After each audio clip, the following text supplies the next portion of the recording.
theyeshiva.net.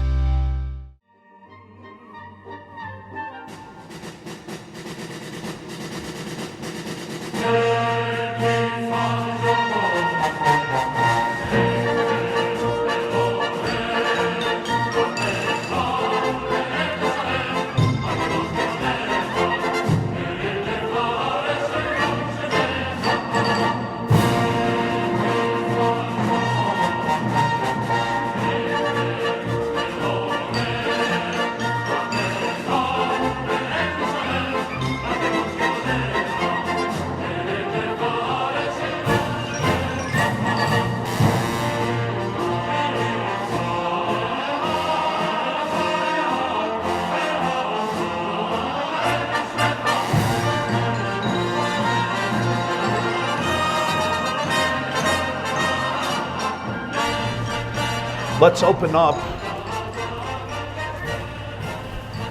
with one detail in the story of Purim, which may seem like a detail, but as we shall see, it is really one of its pivotal moments, if not the pivotal moment.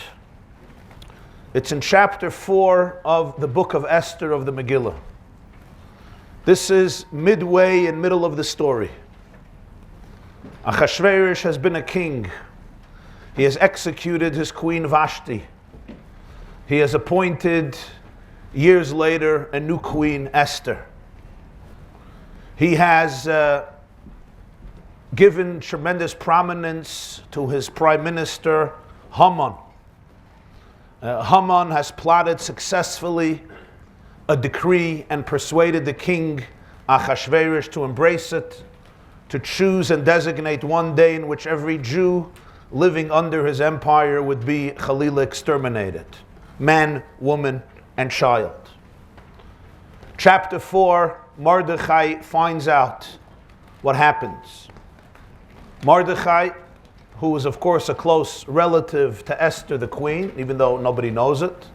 Mordechai, who is one of the great spiritual Jewish leaders at the time and is also close to the palace, is an advisor to the king as well.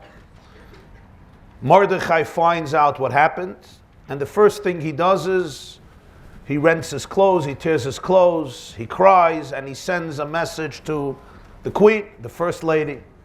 And the message, of course, is go straight into your husband and plead for our people. Esther sends back a message to Mordechai, and the message is, impulsively it makes sense, but rationally it doesn't make sense. Because you have to understand who my husband is. My husband is a type of person, the king is a type of person, that if anybody walks into his private chamber without permission, what happens, in Esther's words, Achas dasai lohamis. The rule is that this person comes out with a head shorter. And Esther says, all the servants of the king know this. All who live in the country of the king know it. A man or a woman who goes into the inner chamber not summoned, it's death sentence. And I have not been summoned for 30 days. This is Esther's argument. We have to appreciate the argument. What is Esther saying? I can go in. It'll sound great. But he didn't summon me. I haven't been summoned for 30 days. He lost some interest in me. If I come out dead, so what happened? I died, and there's nobody here to deal with the decree. So the decree will also be implemented. So nothing really was gained besides the fact that I was killed, and the Jewish people will regardless be killed. Will be killed anyway because of the edict. So Esther is arguing that we really have to think this thing through, because just to run in and come out dead, nobody gained anything. If we could somehow devise a strategy, a plot, a way of dealing with it that would be sound, rational, strategically sensible, and will ultimately produce the success we're searching for. This is Esther's argument to Mordechai. Mordechai now responds. What's his response? So it's Esther chapter 4, Perik Dalet Pasuk Yud Gimel, chapter 4, verse 13. Vayomer Mordechai lahashav el Esther. So Mordechai gives a message to give to Esther, to respond to Esther. And he speaks for two psukim, Pasuk Yud Gimel, Pasuk Yud Dalet. You see why I say this is the pivotal moment? Because it's on this moment that the whole future story revolves. This is the axis upon which the narrative revolves. This is the moment. Al tedami benafshech lihimoled beis hamelech mikol haYehudim. Don't imagine in your own soul that you're going to escape into the palace of the king from all of the rest of the Jews. You will find rescue in the palace from all the other Jews. Ki im hachreish tacharishi be'eis hazois revach v'hatzola yamid laYehudim b'makom acher v'atu beis avich tevedu. If you indeed remain silent at this moment, salvation, rescue will arrive to the Jewish people from elsewhere. But you and your father's home will be lost. And then Mordechai says, and who knows whether it was not for this moment that you attained the malchus, that you attained the kingdom. So Esther is now confronted with a dilemma that she must wrestle alone. She has nobody to speak to. She can't speak to her husband about this. It is the Meshugana. He's the guy we're dealing with. She can't speak to Mordechai about this. I mean, she has been talking to him about this, but his position is clear. Esther is alone. She knows that the fate of the Jewish people hangs in the balance, and she must do what she can do to help and save her brothers and sisters. But is she going to risk her life to do so?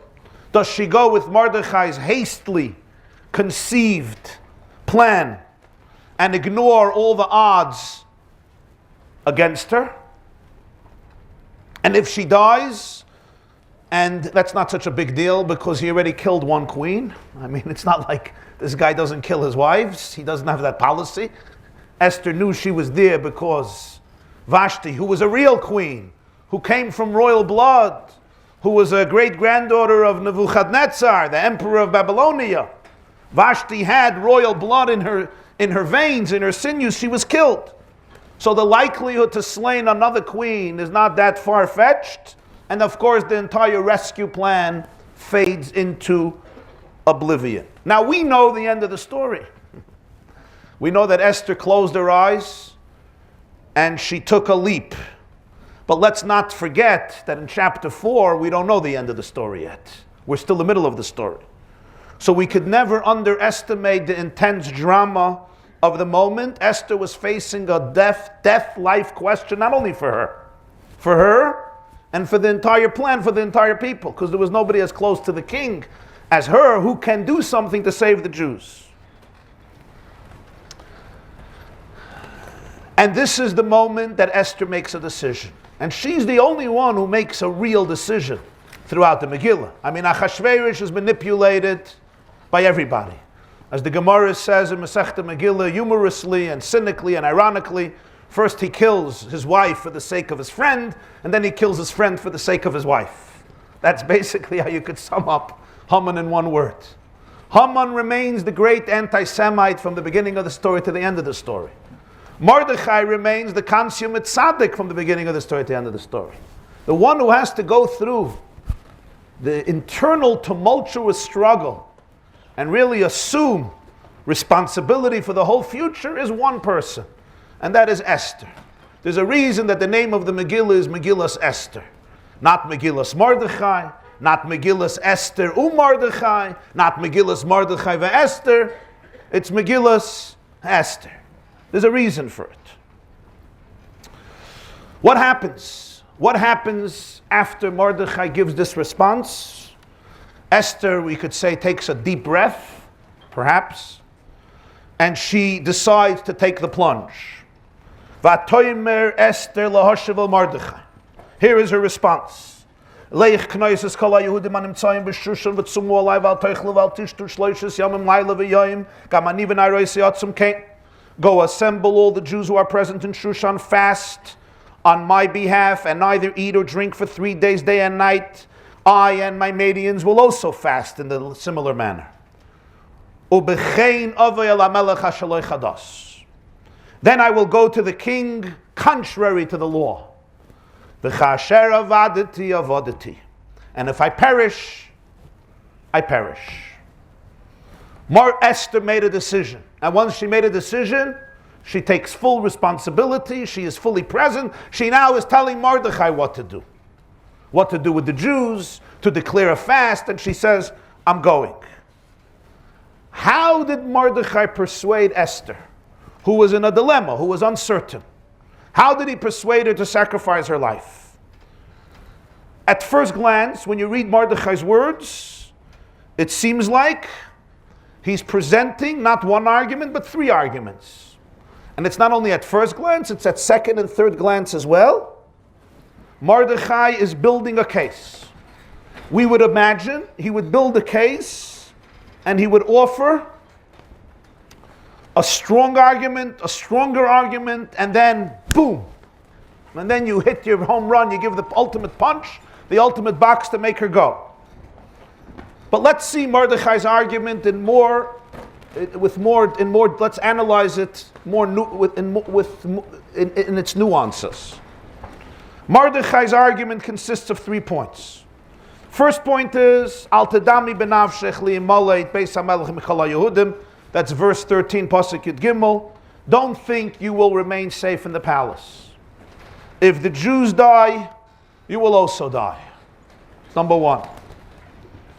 Number 2, ki im hachrish tacharishi beis hazois revach v'atzala yamot. V'ato beis avich toivedu. Second point is the Jewish people are going to be saved with or without you. But if you remain silent at this moment, you and your father's home will be lost forever. For abandoning your people, for forfeiting this opportunity. His third point, who knows? It's possible God made you a queen for this moment, for this opportunity. Now, the first point is fairly straightforward. Esther's safety is already in jeopardy from the decree. Don't look at yourself and say, this is their problem, it's not my problem. Why should I go into the palace and die, even if it's 50, 60, 70%? I could live. You're not going to live. You're a Jew. And since you're a Jew, so therefore avoiding the responsibility to confront your husband and speak to him will be futile. Somehow, Mordechai says, they will discover you're Jewish. That's what happens with these people. And when they discover you're Jewish, nothing will help. Your fate will also be doomed. You will also be slain as a Jew. In a moment of reckoning, Mordechai says, in a moment of truth, Esther will be targeted as a Jew, even though she's married to the king himself. That's forceful, that's straightforward, that's intense. A Jew is a Jew is a Jew, nobody will escape it. Just as 70 years ago, almost nobody escaped it. The second point he makes is also forceful. The second point is, the Jewish people will be saved regardless. But you and your father's home would be lost forever. You could be silent. And don't think that that will be the end of the story. We will survive regardless. But you won't survive. So it's actually going to be the other way around. The Jews will survive, you won't survive. The consequences of you not being a part in saving the Jewish people will not result in your ultimate success, but in your ultimate defeat. Now Mordechai is about to make a third point. If you were Mordechai, what would you do now? We would expect that Mordechai would now, from weaker to stronger, he would now make his ultimate point. What we would say, he would reach his crescendo and give that ultimate argument that is very difficult to resist. And yet, when you look at his third point, it seems relatively weak, especially compared to the first 2 points. Let's see how Even Ezra, Rabbeinu Avram Even Ezra, 12th century great Spanish commentator, poet, philosopher, linguist, astrologist, and great commentator on the Tanakh, translates these words, Rabbeinu Avram ibn Ezra. Mi yodeya, shema lohi gata lemalchus ela bavura eis hazeh shetishri es Yisrael. Perhaps this is why you were given this job. You attained the kingdom, the malchus, in order to save the Jewish people. That's how he understands it. So now, if Esther is not going to be swayed by the previous two arguments, that what? That she's going to die anyway, and that her and her family will be destroyed. What is the last point that Mordechai thinks will finally convince her? Telling her, by the way, this is why you got the job. This you have to do in order to make sure you fulfill the job. Imagine you have the spiritual leader of the Jewish people, Mordechai in his day, giving you an instruction to go on a dangerous mission that maybe 50% or 90% you may not come out from it. It's a dangerous mission, and if you don't come out from it, nobody will also come out from it, perhaps, and there will be a genocide of your entire people. Could this person really add motivation to you by saying that, by the way, in addition to saving your people, in addition to saving yourself, in addition to saving your father's family, you will also be fulfilling the task for which you were given this office. You will be doing your job. It's a nice thing to do your job, no question. People always like saying, I'm just doing my job. That's an excuse for doing everything wrong in the book. I'm just doing my job. You ever got that one? I'm sorry, I'm just doing my job. Right? We know that calling it your job doesn't make it right. Quit your job. Don't do it. Calling it a job doesn't make it right. But no question, if you could do your job, a good person does his or her job. But it almost seems comically insignificant and weak and frail relative to the primary motivation for doing this. Let's say it's not your job. Let's say you didn't get malchus for this. Let's say it is your job. Just doing your job, this is the reason you got this position. You're to ensure that your job was not given to you in vain, rather than the fact that you're saving your people, you're not going to help yourself by not doing it, you won't die. In fact, it's the other way around. But what makes this argument even weaker is how Mordechai says it. Take a look at his words. Very surprisingly indecisive tone. At this incredibly dramatic, fearful moment upon which Jewish history hangs in the balance, Mordechai seems to waver. What does he say? Mi yodeya. In Yiddish, wer weiß? Who knows? Maybe it's the reason you became queen. Maybe not. Out of every single girl in the entire Persian Empire, God might have chosen one Jewish girl to become a queen in order to save the Jewish people. But then again, do I know?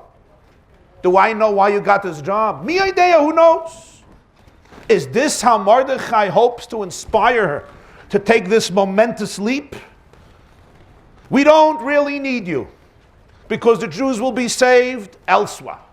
They'll be saved anyhow. But by the way, if you do it, you'll save yourself and you'll be doing your job, because it may be the reason you were given this job. These are not the words you expect to hear from somebody who's telling you to march into the lion's den and to march into the jaw of death. It's not like, give me liberty or give me death. That's not what Mordechai is saying. You would expect him to say it. He says, mi idea. I don't know. Okay, let's change the subject.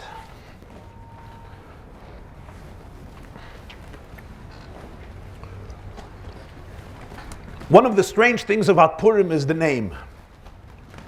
The Megillah tells the story, Al Kain Koru Layamim Eila Purim Al Shem Hapur Hu Agoyrel.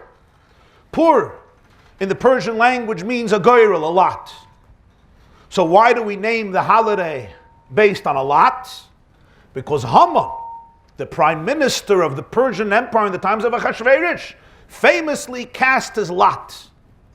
He cast his lot to figure out which is the most suitable day for his implementation of a genocide plan, Khalil, against the Jewish people. And he chose by a lot the month and the day. 12 months in the year, in each month 29 or 30 days. and ultimately the lot comes out to the month of Adar, and the day comes out to the 13th of Adar, Yud Gimel Adar, Michodesh L'chodesh, Miyayim L'yayim, and that becomes the lot, the goyrel, and that is why we call it Purim. I ask you, this captures the essence and the theme of the holiday?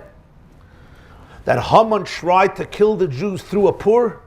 Let's say he wouldn't make a goyrel. Let's say he liked Yud Gimel Adar because it's his Shviga's birthday. Or he liked Yud Gimel Adar because it's his Bubba's birthday. I don't know why he chose it. Without a lot, would it make any difference? He chose a day, The lot is so significant, and even if the lot was significant, why is that the celebration of the holiday? The fact that he cast a lot to figure out the day when the Jewish people were executed, would be executed. That's part of the tragedy. That's part of the horror of the story. That's not part of the salvation. And yet, this is the name of the Yom Tov, Purim. And not one Pur, it should be called one Pur. It's called Purim, which is actually plural. And it's not called even in Lashon Kodesh, in the holy language, Goyrel, but it's actually given a Persian name. All other Jewish holidays are given a Jewish name. This is a Persian name. In fact, the Megillah always makes sure, Pur, hu ha-Goyrel. Since you won't understand what Pur is, let me tell you what it means. But we don't name it Goyrel. We could have called it Goyrel. It would have been a nice name, no? Goyrel is coming. Your Shalach Manas is ready. Sounds strange because you're used to the name for a few thousand years. But Goyrel works. Goyralois, those aren't Goyralois. It's called Purim. The Zohar comes, the Tikkunei Zohar says a very interesting comment. That there's another holiday in Judaism that sounds similar to Purim. And that is Yom HaKippurim. Yom HaKippurim is of course a biblical name in Chumash. Not in the Ksuvim, not in the Megillah. And of course precedes Purim by many years. Yom HaKippurim literally comes from the word kapara, which means atonement. But the Zohar says no. Yom HaKippurim, he says Purim and Yom HaKippurim have the same etymology. In fact, as many commentators on the Zohar and many Kabbalistic and Hasidic texts point out, and other texts as well, in Musar and Machshava and Ashkafa, that it's actually Yom HaKippurim. Yom Kippur is called Kippurim. It's like Purim. In other words, it's almost like you're comparing Yom Kippur to Purim. When really it's the other way around. Purim comes after Yom Kippur. But Yom HaKippurim is the day that's Kippurim like Purim. It's interesting because on Yom Kippur, there were also Goyralos. On Yom Kippur, there was also Purim. There were also lots. It says in Parshas Acharei Mos, we read it every Yom Kippur, that the Kohen, V'lokach Shnei Goyralos, the Aaron takes 2 lots, and he casts a lot, he has 2 goats, and he has to choose between the 2 goats, to quote the Pasuk in Acharei Mos. He has to choose between 2 identical goats, and both of them end up in very different places. I want to quote to you the Pasuk.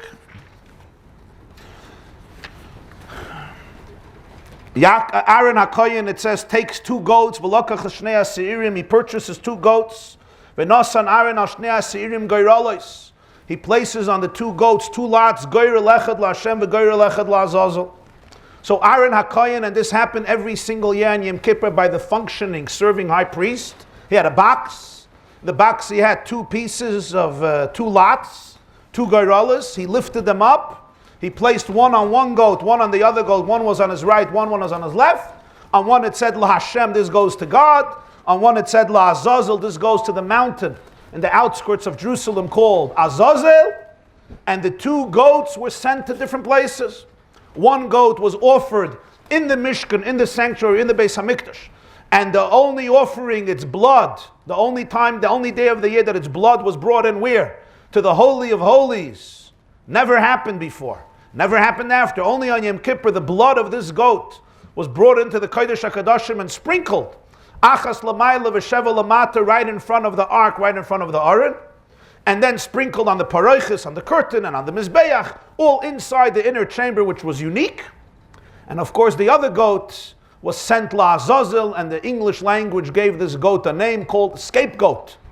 The name scapegoat, when we say they scapegoated him, or they scapegoated her, of course comes from this scapegoat, because the Torah describes this goat as carrying on itself all of the sins of the entire Jewish people, sent and cast off the second the second location, which is the Azazel Mountains. How was this decided? Through a goyel. Comes the Mishnah in Maseches Yuma, the beginning of the 6th chapter of Yuma, which is a tractate dedicated to Yom Kippur. Zog the Mishnah, Yuma daf samach beis amud aleph. Shnei siri Yom Kippurim, the 2 goats of Yom Kippur, mitzvahs on the mitzvahs, sheyu shavin b'mara u b'koyme u b'domim. The 2 goats ought to be identical in the way they look, their countenance, their height, and their value, their money. The 2 goats have to be, you can't just take 2 goats and then make a girdle. They have to be identical. And the Gemara says over there, how do you learn it out? Because it says, V'lokach es shnei hasirim. He should take the 2 goats. Now, it could have just said, yikach shnei seiriyizim. He should take 2 goats. Frag the Gemara, it could have just said, yikach seiriyizim. Seire is plural.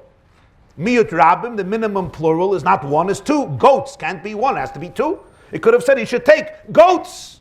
It doesn't mean 3 because there's no reason to say 3. You say 2. Why does the pasuk have to say shnei, 2? So Chazal learned out from this that the pasuk was trying to tell us that the 2 have to be combined in one word. 2. In one word, shnei. Especially 2 goats, that the 2 are 2 identical goats. They look the same. They have the same height, and they have the same money. They cost the same money. Yes, the Gemara also explains that if they don't do this, they find 2 goats that are not identical, they still fulfill the mitzvah. It doesn't invalidate it, but this is the way, lechatchila, this is the way to do it. On this, there's a big question. What's the question? The Rishonim, Tosfos, many commentators ask the following question. There's a Gemara in Maseches Sanhedrin, Daf Ayin Aleph Amud Aleph, Sanhedrin 71a. Look at the next source. Rabbi Yehuda says, this is referring to a ben Seir Umayr. In Parshas Kiseitze, we have the story of a rebellious child who does not listen to his father and his mother. And the whole story of this unique rebellious child who's stealing meat and drinking wine like a glutton. And even though they admonish him and they punish him and they penalize him, it doesn't help. And you have the unique story in which, in this incredible, quite strange situation, the boy is killed. The Ben Seir Umayr is killed. Rabbi Yehuda says him,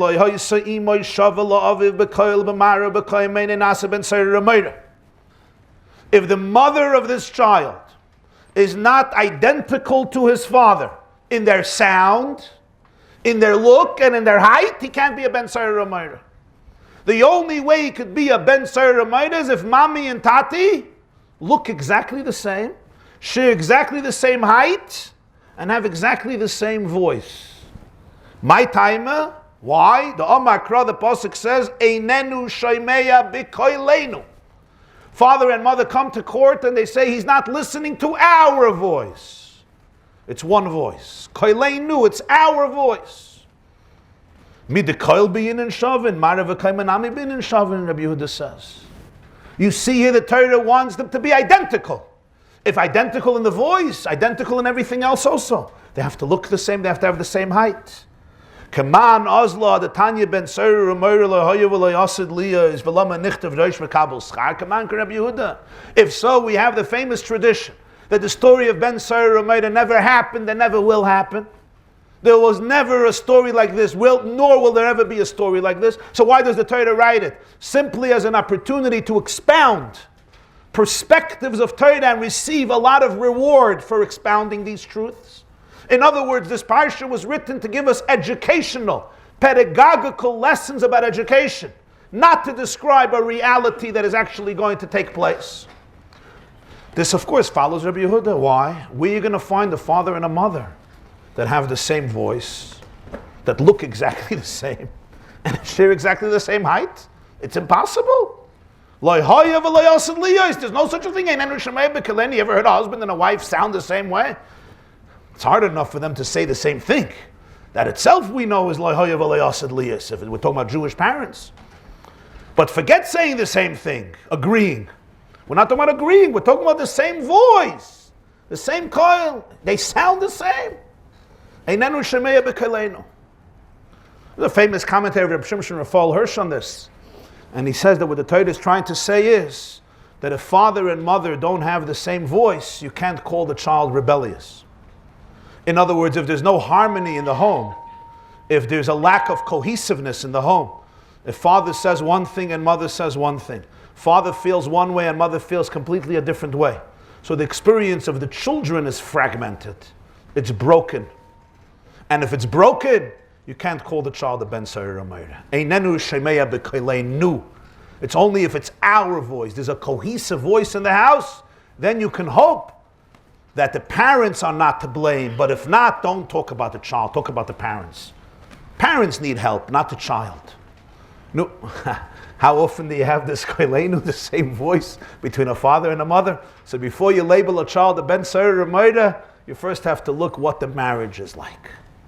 What the quality of the marriage is, what the fabric of the marriage is. So Rabbi Yehuda says, it could never be, never was, never will be. No, what's the question? Frek Toisves Yeshanim, I don't understand. How do we say that the two goats of Yom Kippur, the mitzvahs, they should be identical in the look, in the height, and in the value? And this is the mitzvah. Every Yom Kippur they had to search for two goats. You just told me that with people, it can never happen. But by goats you say yes. Also they have to be identical. By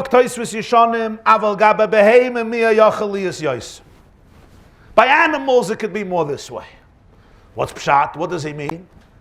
He means probably that practically speaking, with people, and when you're growing up with people, you see the differences. With animals, they could be more alike. And even if it's not mamish identical, the Gemara in Yerushalmi says there's no stalk of wheat that's similar to another stalk of wheat. There's no two things in this world that are identical. Stalks of wheat, same field, right here, the same seed. No two stalks identical. As we know, no two flakes of snow identical. You could see it quite obviously. No two droplets of rain identical. So the Tzayis Yeshanim says we don't expect things to be identical in a complete form. But generally the animals look like each other. As much as possible, they should look the same. They should be the same height. So the Tzayis Yeshanim says there's a difference between people and animals. With people, it's not going to happen. With animals, it can happen. Can it happen perfectly? It can't happen perfectly, but it's much more, it's closer proximity. Especially, I would add, we don't have a relationship. If you grow up with these goats, you're very sensitive to the differences. You're going to a store to buy these goats, they look the same. It's not like a father and a mother. You have these relationships. You're so sensitive to even subtle differences. Comes the Shagas Aryeh. Shagas Aryeh has a commentary on Yuma called Gvura Sari. It says, Tmi'eni ala toisves. I don't understand the question. Why are they asking a contradiction from Ben Saira Meira to the two goats of Yom Kippur? Hasim bin and Gimel Dvarim v'alei Efsher. How do you compare? Over there by Ben Saira Meira, you need a father and mother to share three different properties. Number one, they have to look the same, their face. Number two, they have to have the same height. Number three, they have to have the same voice. By the goats, we never ask for the same voice. We never ask that the meh should be exactly the same. We never asked for that. We asked for two things. Mara and koima. The look and the height. And the domim, value, but that's not in etzem haguf. That's not in the body. That's what the Shagas Aryeh says. In the etzem haguf, in the body itself, two things. He says, why are you comparing? I don't see a question. Two things, yeah. Three things, not. But Tosfos apparently didn't feel that way. He felt, even for a father and a mother to look exactly the same and to have exactly the same height is also not a possibility. The voice exasperates it even more. But that itself is a problem, and that's why he says you can't compare goats to this. And that's why Tosfos has to answer a whole different answer. What's his answer? His answer is that it doesn't have to be mamish identical. and in animals it's easier than people. Doesn't have mimar. It's interesting that if you look at Rashi over there says, B'mara means, Rashi says B'mara means that they both are either white or black. So Leveinim or Shchayrim. So you see clearly that Rashi is already learning, similar to what Tosfos says here, that it's approximate. They're both white, they're both black. Not that Mara means that they look exactly the same, which would of course answer also the question. But then you have the Sfas Emes. Sfas Emes has a fascinating and very creative answer. Take a look at the Sfas Emes. Listen to his answer. Ve'ef sheloimar. You could say, Teheiche de shnei mi beten achas, shapri yesh loimar shein shavim mamish.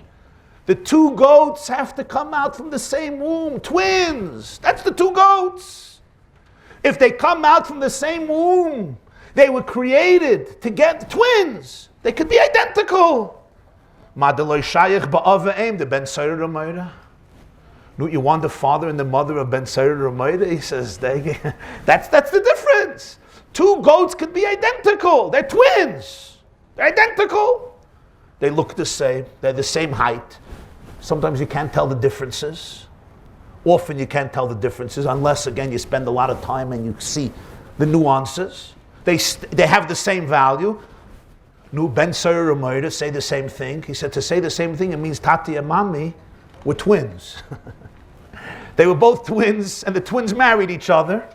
The brother and sister who came out together married each other. So one is a male, one is a female. And they look the same, they have the same height, they have the same voice. But if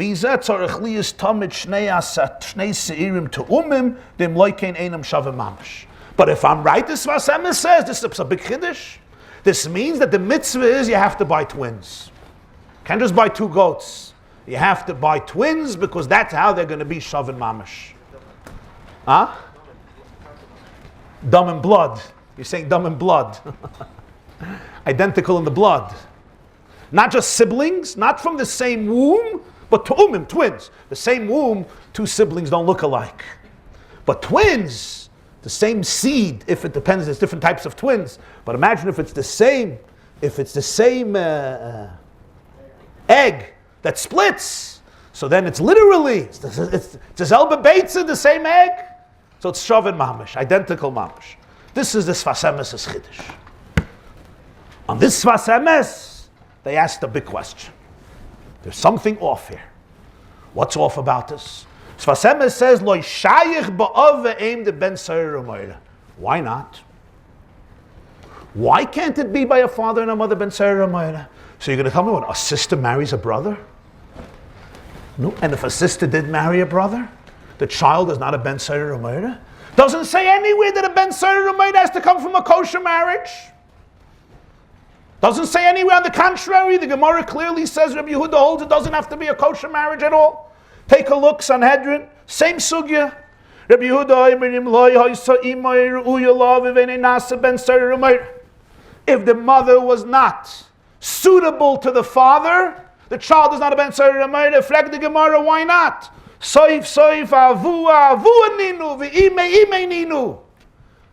I don't care if they were not supposed to get married to each other. This is a father and this is a mother. Illegitimate. The boy may be a mamzer.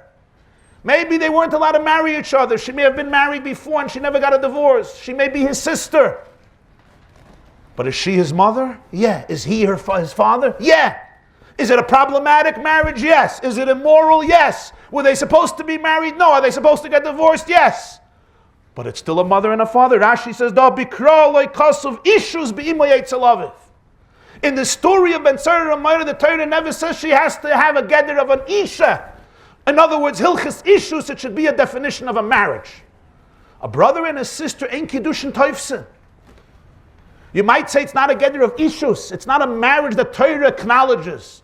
Marriage, by definition, is a religious institution. What does marriage mean? What does it mean you're married? People argue there should be different types, different definitions of marriages. It really doesn't make sense. Marriage is a religious concept. Two people living together, fine. Why are you calling it a marriage? For tax purposes. The definition of marriage is a transcendent idea. What makes something marriage not marriage? If two people are in the same house for 29 years, are they married? They didn't go through chuppah v'kedushin. They're not married. What makes marriage? Marriage is being together. Why do we even have a name for marriage? Why is there something called marriage? Even when you talk about civil marriages, the definition of marriage is already a concept. It's not a reality.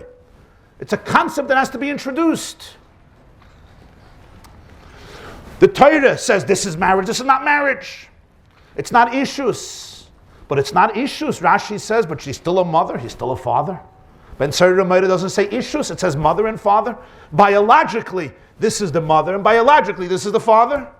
No, so why does the Sfas Emes say, Loi Shayach be Ben Sari Ramayda? Why can't there be a brother and a sister? Could be a brother and a sister. He says, Loi Shayach. By goats, yeah, by people, not. Why not? We have a clear Gemara Rabbi Yehuda says it's still a Ben Sari Ramayda, yeah.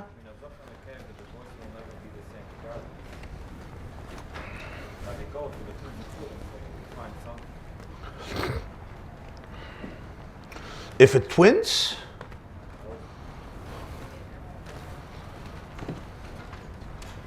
so was is Ben Sari Ramayda? If we're talking about twins, the Ramban says, why didn't Yitzchak recognize Yaakov's voice? Yaakov was a twin with Esav. Okay, I don't know. You know the Metzias. Yaakov was a twin of Esav. If you say Hakol Kol Yaakov means the voice is the voice of Yaakov Vayadai Midei Esav, then you say Yitzchak had a different voice. But then Yitzchak should have been very suspicious. I mean, you hear your child's voice, you know it's the wrong boy. You feel like Esav, but you sound like Yaakov. So Rashi says Hakol Kol Yaakov doesn't mean the voice. What does it mean? It means the language, the way of speaking, the verbiage, different. The way he's talking. He's like, whoa, Esav went to some seminar on how to communicate. Between hunting and bringing the food, he figured it all out. Different Hakol Kol Yaakov. The Ramban also says, why didn't Yaakov recognize Rachel and Leah? Leah's voice. He probably spoke to her in the tent. I mean, a whole night he didn't say a word. He probably said Mazel Tov when they came home, no? Epis. So she said Mazel Tov. How was the wedding? Did you like the food? What do you think about the music? Did you like the flowers? What do you think about the chuppah? You like the hall? You saw the Viennese table my father made? I mean, the episode conversation, no? What do people talk about after a wedding? Maybe some more personal things.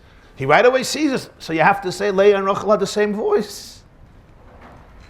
So the Sfas Emes says, Loi Shayach, it's not Shayach. It's hard to understand. What did he mean? Some want to say, which is a very interesting interpretation, we have a klal in Chazal. For a Ben Sari Ramayda, we have a klal, but let me first give an intro. For Ben Sari Ramayda to be a Ben Sari Ramayda, you have to be certain this is the father and this is the mother. How are we certain?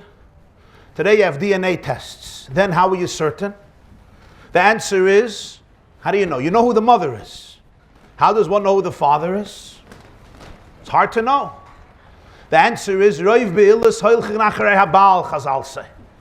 Generally you assume that a woman is with her husband. This is her husband, she's married to him. He's the father. Could it be that he's not the father? It's possible. We don't know. But that's what we assume. We assume, we give people the benefit of the doubt that they're living a moral life. He is her husband. He's the father of the kid. Unless we know a clear situation where something else happened. Of course, there was a first marriage, she didn't wait, whatever it is. But generally, that's what we assume. No, here can you say that? If she's married to her own brother, there's no Baal. He's not a legitimate husband. The whole thing is immoral. So perhaps the assumption that he is the father is not to be embraced anymore. How do you know? Just like she married this fellow who she's not allowed to marry because it's her brother and a twin. Maybe she does other things that she's not supposed to do. And if she does other things that she's not supposed to do, he's saying he's the father. He's not even the father. And once he's not the father, there's no Ben Sari Ramayda. You have to have a father and a mother. You can't have another man who says, I'm the father. That's not the father. Maybe that's what the Sfas Emes means. Not a bad answer. You teufus. Madaloi shayich ba'aveim the ben Seder Ramayra. It's not shayich. Why? Because then you can't prove he's the father. Once you can't prove he's the father, perhaps it doesn't work. This is a word from the Ponim Yafis. The Balafla says this.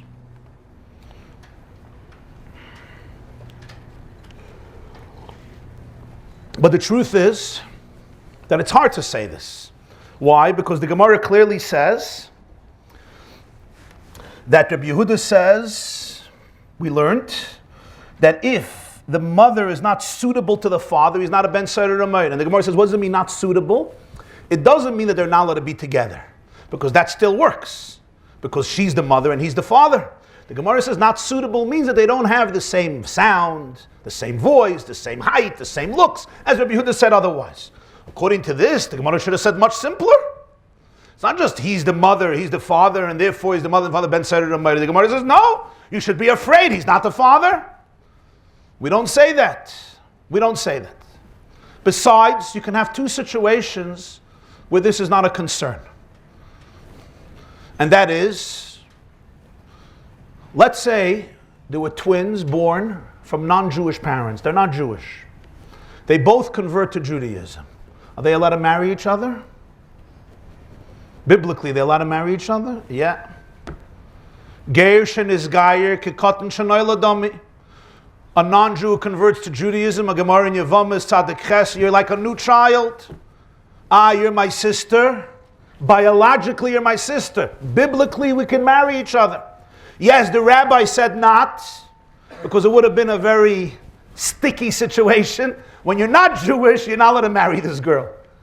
Suddenly you became Jewish. Yoimru bonu mikdusha chamura lekdusha kala. Suddenly you became Jewish. And everything is degraded. You can marry this girl. So the rabbi said, stick away from family. You can also marry your mother, so to speak. Funny situation, right? You convert, your mother converts, marry your mother. You don't say that. The rabbi said not. But ben Seder Ramayra is a biblical mitzvah. So biblically, can it work? Yeah. And even if you're going to say rabbinically not, what if this couple said, we're not going to follow the rabbinic law, we're going to get married?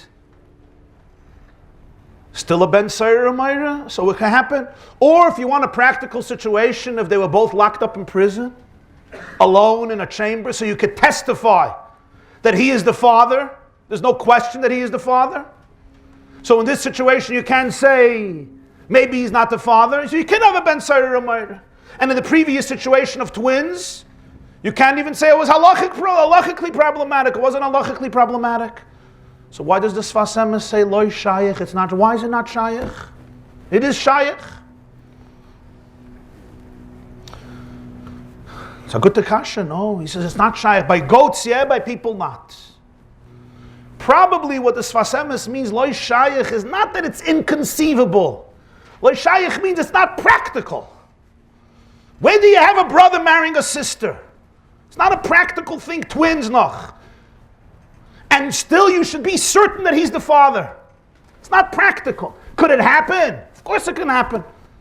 But even among non-Jews, it's not common a brother marries a sister. It's one of the Sheva Mitzvahs B'nai Noach. What about twins that are goats? This is common. Twins that are born goats, it's not a complicated scenario. Does it always happen? No, but it's a normal thing. You could say it's a mitzvah to get two goats that are twins. Not the end of the world. They have to look the same. They have to have the same height. They have to have the same value. To tell me that ben Seder Ramayra, this happens, twins marry, and therefore it's a common thing. So Rabbi Yehuda says it's not going to happen. It never happened. It never will. Is it possible you're going to come up with a situation? Yeah, you lock them up in a prison and you'll know for sure he's the father. Shine. They converted to Judaism and then they decided to get married. Okay. But this is not something that you could rely on as a regular occurrence. Could be that's what he meant, loy shayich. Not loy shayich, it's not conceivable in reality. Loy shayich, it's not part of practical reality. And if this is the case, the Sfas Emes's chiddush remains that the goats are twins. The two goats of Yom Kippur came out of the same womb, the same time, or a few minutes apart, from the same mother, and this is what you bring Yom Kippur. And Purim is like Yom Kippur.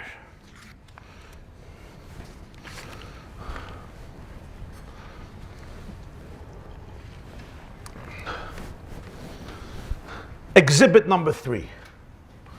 We say every morning, and there's a beautiful song on these words. Ashreinu, you said it this morning, yes? Ashreinu, matov chalkeinu.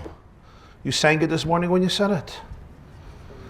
Ashreinu matov chalkeinu, umanoyim goyraleinu, umayofa Yerushaseinu.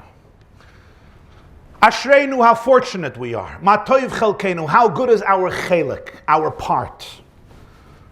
Manoyim goyraleinu, how pleasant our lot. Mayofa Yerushaseinu, how beautiful, how gorgeous our inheritance. What is the difference between chalkeinu, goyraleinu, and Yerushaseinu? Did you ever think about this? And are they really all so beautiful? Is your chelik gewaldig? And is your Yerusha unbelievable? Like your mamish, every one of us has such Yerushas. And what about goyraleinu? What are these 3 things? On one we say matoiv. On the other one we say manoyim. And on the third we say mayafa. Very different realities. Chalkeinu, goyraleinu, and Yerushaseinu. The explanation in all of this has to do with a very fundamental question. And these are not from the small questions. These are from the big questions, as we could say, as if you wish. And that is, it's one of the big questions that's probably spanning millennia, maybe since the first person was created. And it continues till today. We all ask this question in one way or another. Some of us ask it often, some of us ask it infrequently. Some of us ask it consciously, and some of us ask it unconsciously. And that is, should we try to make sense out of life? The women are laughing and the men don't know what I'm talking about. Should we try, this is what the weather, this is the weather's perspective on my question. Thank you, God. I asked, should we try to make sense out of life? Boom, trach, boom, boom. That's what happens when you try to make sense out of life. I acknowledged it and it calmed down, you see? When you don't try to make sense, it starts making sense maybe. Should we try to make sense out of life? Or to put it in this different ways, should we try to explain God? Should we try to explain the Ribbono Shel Olam? Or is it a useless, foolish, and immature endeavor? No, was sagst du? Depends what age you ask, right? If you're 14, if you're 20, if you're 40. Somebody once told me, he says, there's a difference between a 20-year-old, a 40-year-old, and a 60-year-old. When you're 20, you're very self-conscious. Who am I? What do I look like? Who do I fit in with? Who I don't fit in with? Who's my friend? Who's not my friend? Which clique? You know, what's my future? Shidduchim, yeshiva, you know, what type of guy am I? What type of, you know, you're like very busy. You're busy grooming yourself in one way or another. And you desperately want to fit in based on a certain conception or perception of what you think is good and right and beneficial, etc. He tells me when you're 40 years old, you tell yourself, you know what? Everybody could jump in the lake. I am who I am. You like me, good. And if you don't like me, also good. There's a few bridges you can go to. This is who I am. I know you look at me funny, this person there, but this is who I am. I make peace with it. When you're 60, you realize nobody was ever looking at you. Okay. I'm not 60 yet, so I don't know about that reality. But this is what the Chacham, an old sage, once told me. So some questions, you know, there's a difference of how you look at life. When you're 15, you're 25, you're 35, you're 65. But the truth is that this question in Jewish philosophy, and in Machshava, and in Ashkafa, and in Musar, and in Kabbalah, and in Teres HaNister, you will find two streams of consciousness among Jewish thinkers. Take, for example, mitzvahs. How do we deal with Torah and mitzvahs? Example number one. Is there a real logic to mitzvahs? Do they really make sense? Like really, really? I know we all hear pshatim and Torahs and remazim and symbols and midah keneged midah, and it works this way and that way and a medrash and a vart. But do they really make sense? Is there a real logic to them? Tefillin, mikveh, mezuzah, kosher, matzah, shofar, lulav, shatnez, kashrus, whatever it is. 630 mitzvahs. Sfiras Homer, counting 49 days, drinking 4 cups of wine, derabbanon, d'oraisa, whatever it is. All the karbonas, malachas of Shabbos, fasting Yom Kippur, not eating cheeseburgers. Is there a real logic to them? Or is the logic irrelevant? This is what God wants. This is what your Creator wants. This is what you do. It's His world. If I invite you as a guest into my house, I was discussing kashrus the other day with somebody. So he says, I can't accept this. I want to eat what I want to eat. Don't tell me what I should eat. So I said, I'll just give you a simple example. If I invite you as a guest into my house, and I tell you here in the house we take off our shoes by the front door. Anybody has that minhag? Okay. I learned that a little later in life. You take off your shoes. This is how we do in the house. Anyway, there's rules. This is what goes into the refrigerator. This is the food that's taken into the house. This food my kids are allergic to. You can't bring it into the house. And there's certain rules how we live in this house, in this kitchen. And a person comes into the house and starts doing whatever he wants. Completely whatever he wants, breaks all the rules. Naturally, the host will look at him and say, listen, if you want to be in this house, this is how you live in this house. You want to do whatever you want, go find yourself another house. God created the world. He created you. He took you into His kitchen, took you into His dining room, took you into His living room. He said, here, enjoy. But these are the rules in this house. He said, I don't want to keep by it. Okay, go find yourself your own house. Go create yourself from nothing. Go find yourself sources of food. Go create a universe for yourself. There's plenty of them out there. And go find one. Go live there.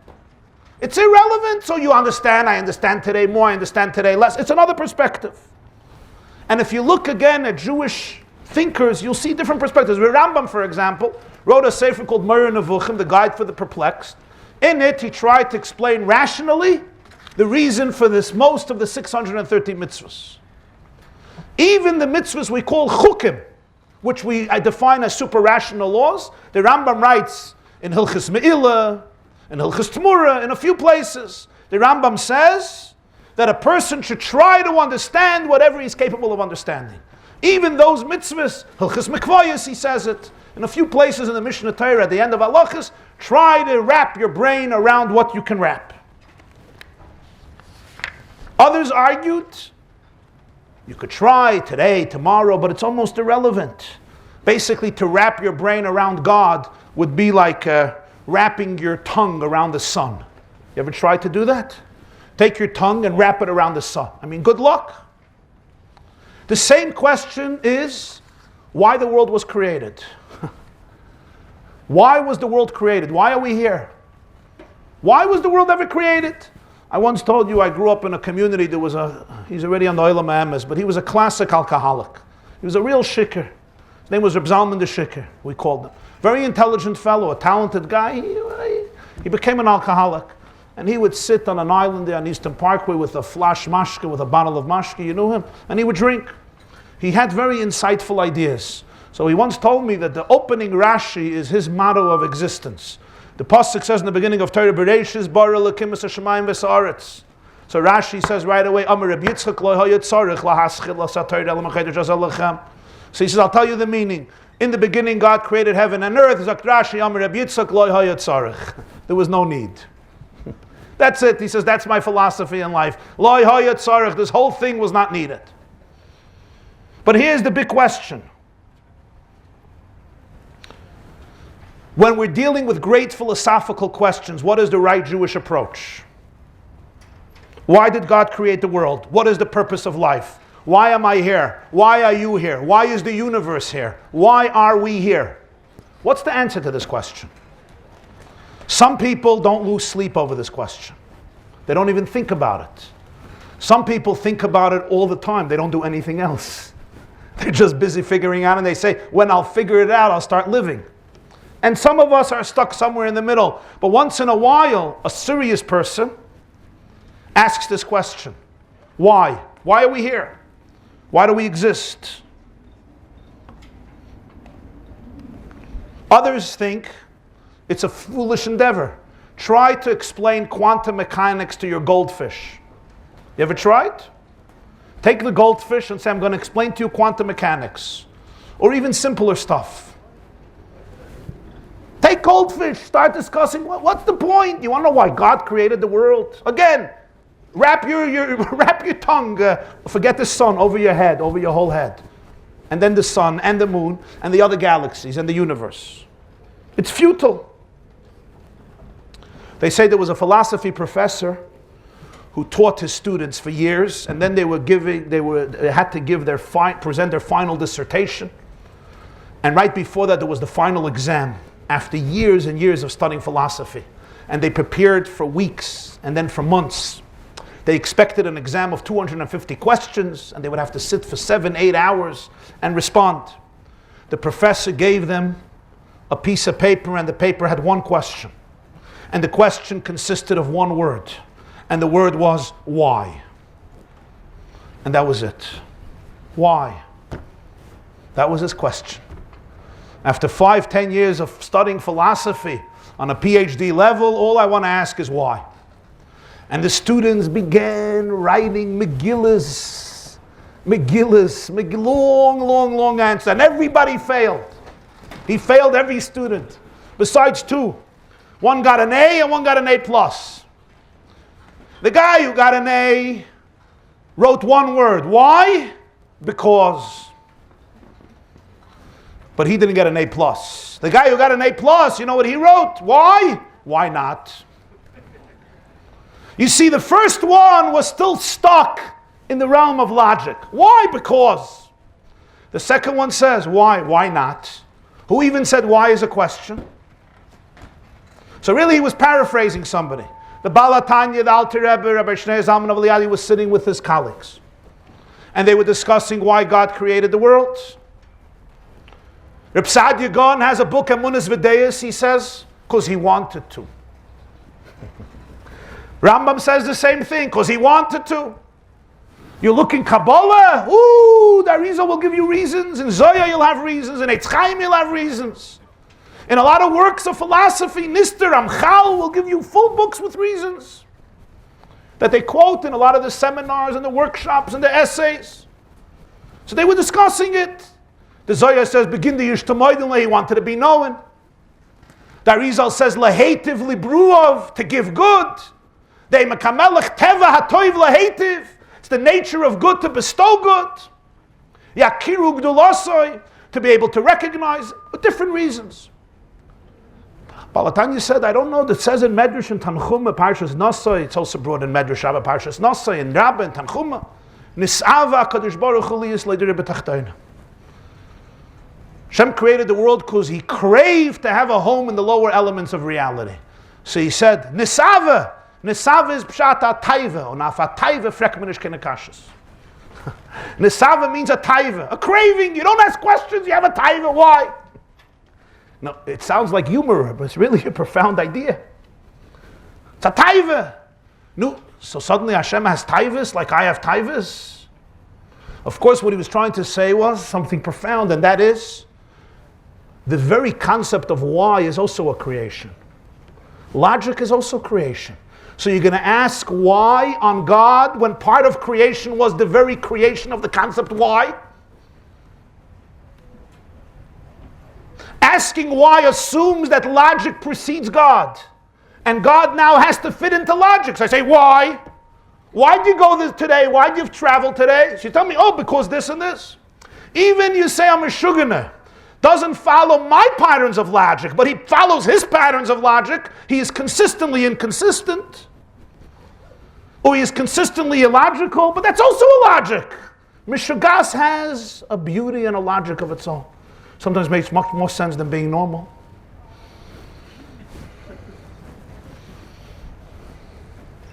Certainly more exciting. But the very concept of logic is a creation. So I say, why did God create the world? Well, you're assuming that there's a logic that was there before, and now God has to fit into it. So the Baal HaTanya, the Alter Rebbe says, Afatayvis kinkashinish, the very concept of a kasha doesn't apply. And yet, we don't stop asking the question. We don't stop asking a question. Why did Hashem create the world? What's the purpose of life? Why are we here? The Torah itself, which is Hashem's Chachma, discusses the question. And the Torah itself sometimes discusses the fact that you can't even ask the question. And yet we still ask the question. So what's the answer? Is it because? Or is it why not? Or the very definition of question and answer really doesn't apply here? So the truth is, and this is a very fundamental idea, especially in the teachings of the students of the Baal Shem Tov, throughout the generations, in the world of Nister, especially in the world of Chassidus, in the writings of the Baal HaTanya and his colleagues and his successors and so forth, that both perspectives have authenticity to them. Both perspectives are genuinely correct. It's not either or. As Jews, we don't like either or. We want the cake and we want to eat it too. There are many things we understand. And God wanted us to understand what we could understand. And that's why so much of reality is comprehensible to a particular degree. That's why He gave us a mind. The mind is the great gift that the human being has to ask, to question, to inquire, to be inquisitive, to wonder and to try to understand favu me steht und fa wem me steht. Where you're standing and in whose presence you're standing. To understand nature and to try to understand that which is beyond nature. That's why He chose to employ, to a particular degree again, to a significant degree, logical systems and patterns in much of the universe, in much of Yiddishkeit, and in much of our own psyche. So the study of science in all of its manifestations, and lahavdil, the study of Torah in all of its branches, is ultimately about understanding systems. Systems of thought, systems of nature, systems of spiritual science and nature. There is the science that we call science, and then there's the spiritual science of the universe. There is the science of the body, and there's the science of the soul. The science of the body we call biology. The science of the soul we call Torah's Hanister. It's the science of the soul. The spiritual science of the universe, the spiritual science of the universe, the spiritual physics of the universe, the inner spiritual rhythms of the universe. This is the convergence of halacha, which is the structure of Judaism, with the inner rhythm of Judaism, which is called Torah's Hanister, Kabbalah, Chassidus, etc. And yet, we must know what we can know. We must know that there is much that we don't know, and not because we're lazy, but because we can't know. And we can appreciate that there's what I know, and there's what I don't know, and then there's something even more. There's what I know that I don't know, and then there's what I don't know that I don't know. And what I don't know that I don't know is far more than what I know, and than what I know that I don't know. Because what I know that I don't know, I still know. What I don't know that I don't know, I'm really clueless about.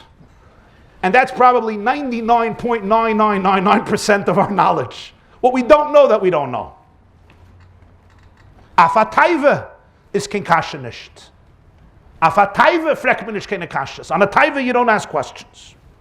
But now allow me to take this question and personalize it.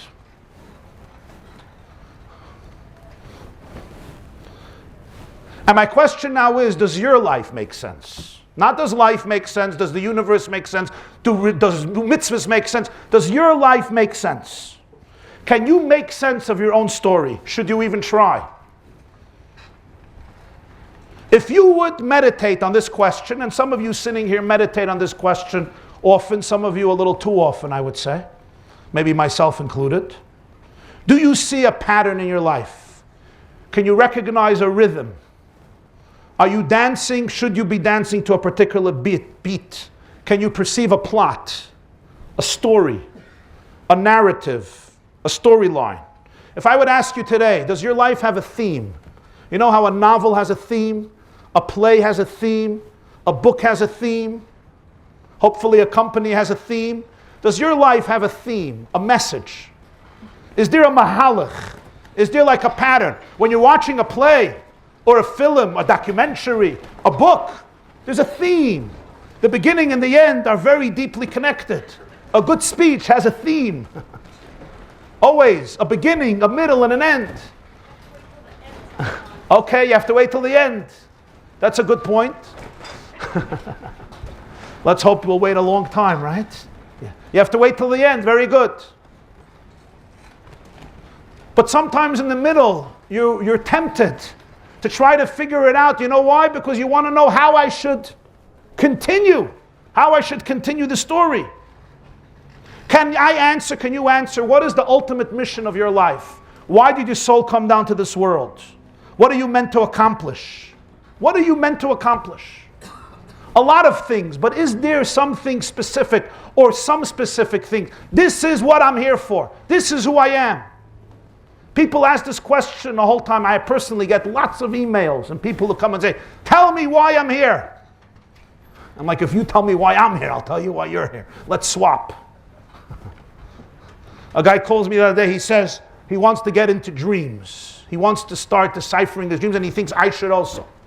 I told him I have a hard time still figuring myself out during the daytime. When I'm finished with figuring myself out during the day, then I'll go to my dreams. I still don't understand my thoughts during the day.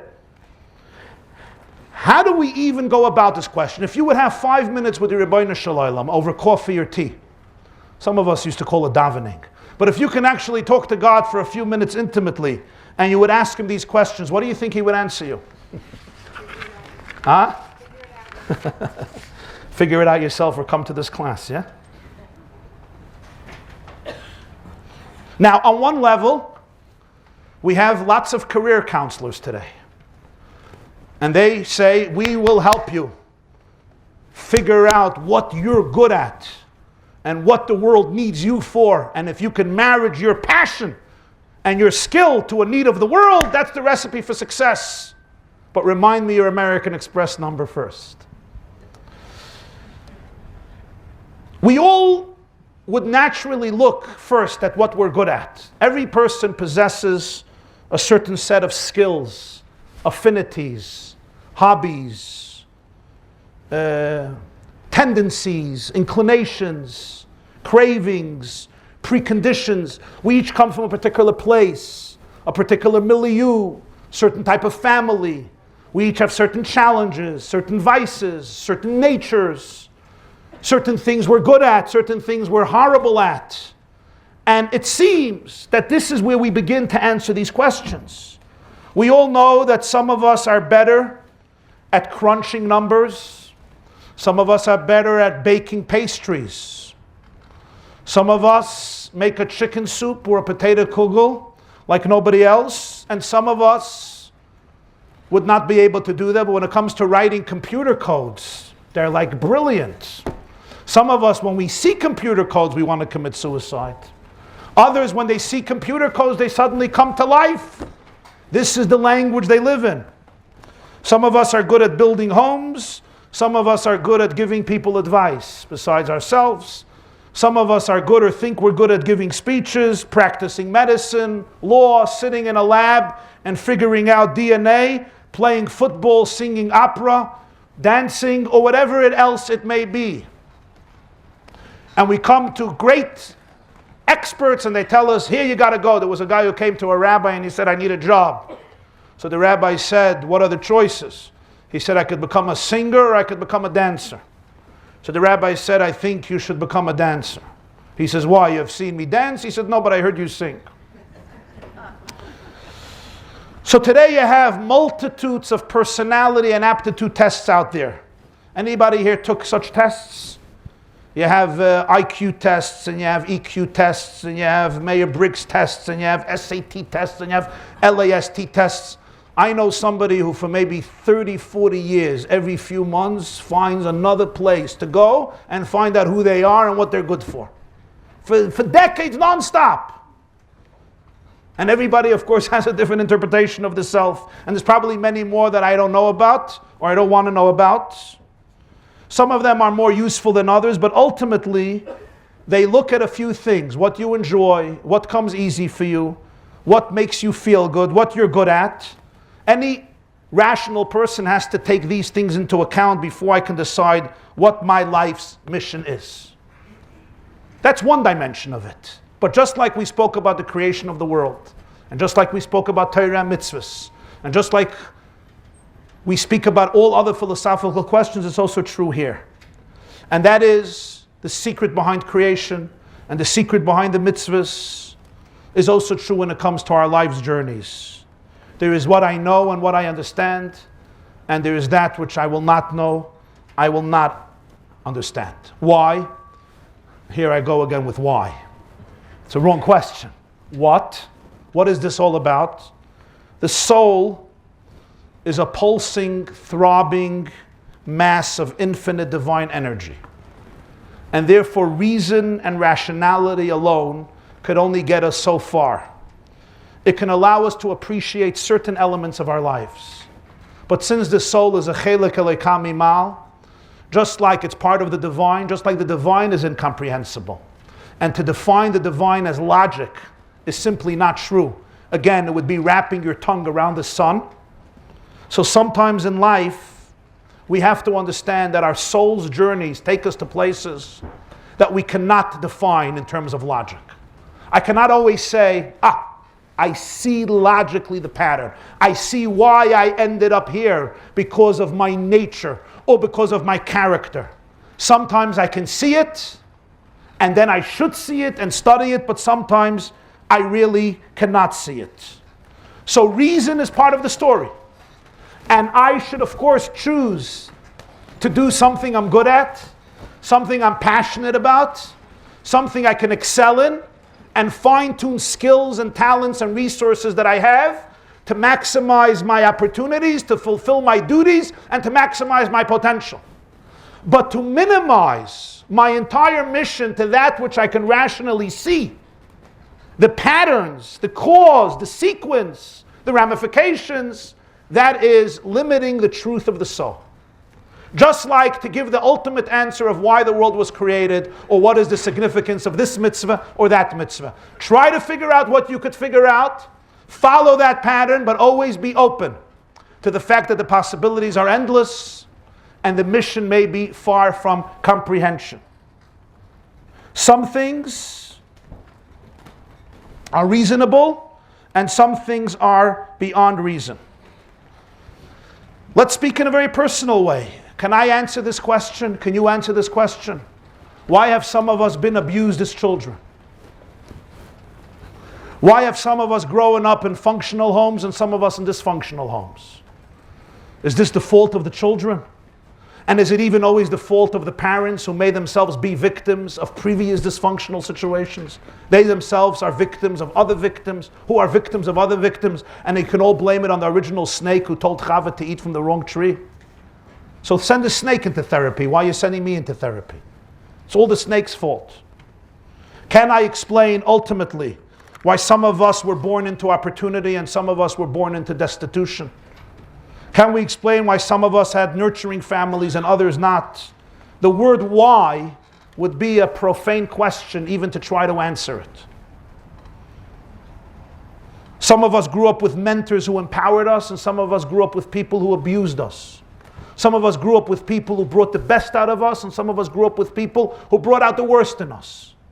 Some of us are still in relationships with people who make us dance and fly, and some of us are in relationships with people who make us dead, lifeless, numb, and stagnated and paralyzed. Each of us has vices, virtues, blessings, curses, challenges, opportunities. I can always point and say, I get it, this is it. The first thing I have to have is humility. So every morning we speak about three things.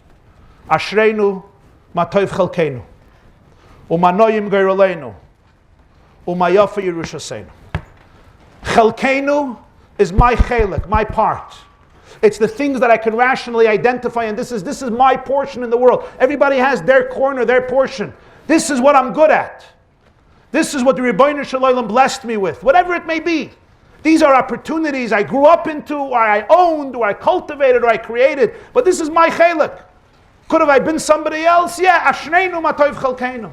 I have to be able to embrace what is my portion, what is my lot, what is my destiny. I have my great challenges and I have my great virtues. I have things that come easy for me and I have things that come very difficult for me and I have to work on. I have things that I don't have to struggle with and I have things that I have to struggle with my whole life. I'll never stop struggling. Some people, it comes to food. They don't stop struggling with food a day of their lives. And others don't even understand what you're talking about. It comes to alcohol. Oh. Some people don't know what gambling is. They don't have it, and others doesn't stop. The same is true with so many other different, I'm just giving examples. Internet stuff or other issues. Some people don't understand, and some people understand too well. You could see it in their eyes, how well they understand these things. Ashreinu matoiv chalkeinu are those things I can identify, this is my lot. Then there's Yerushaseinu. There's things I inherit. All of us are ultimately products of fathers, mothers, genes that go back generations, and that's part of who I am. I am in many ways my father, I am in many ways my mother, my brothers and sisters, we're all interconnected. There are things that I inherit.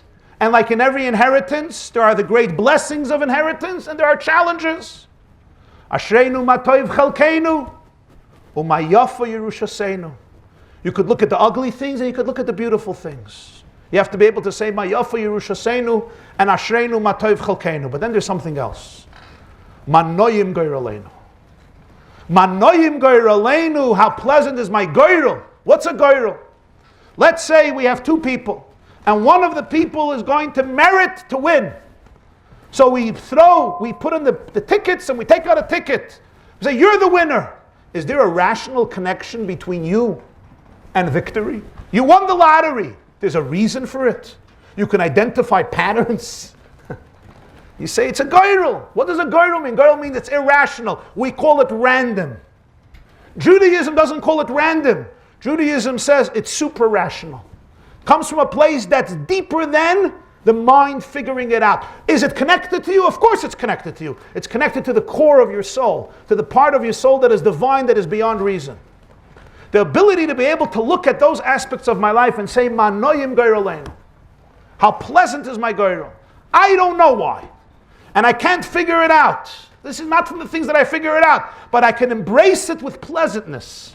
And know that somehow this is part of my journey. Will I understand one day? Maybe. Maybe not. Maybe a little bit. Maybe a lot. Maybe all of it. Maybe nothing. Some Sefer says, you could see my back but not my face.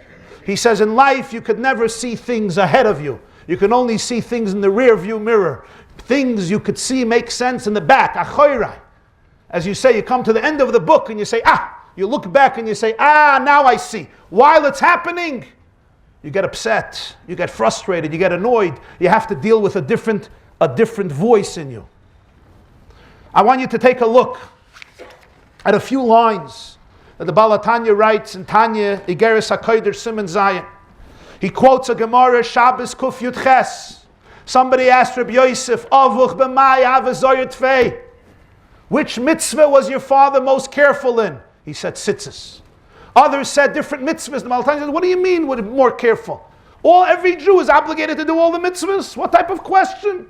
He's more careful in this. He's careful in everything, whatever he can. So he says,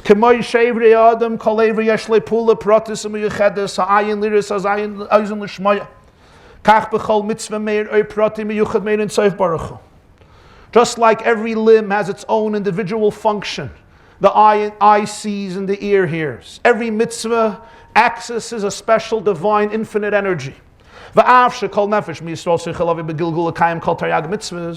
even though every soul ought to observe all the 630 mitzvahs and sometimes comes down again in a Gilgul and a reincarnation to do it, nonetheless,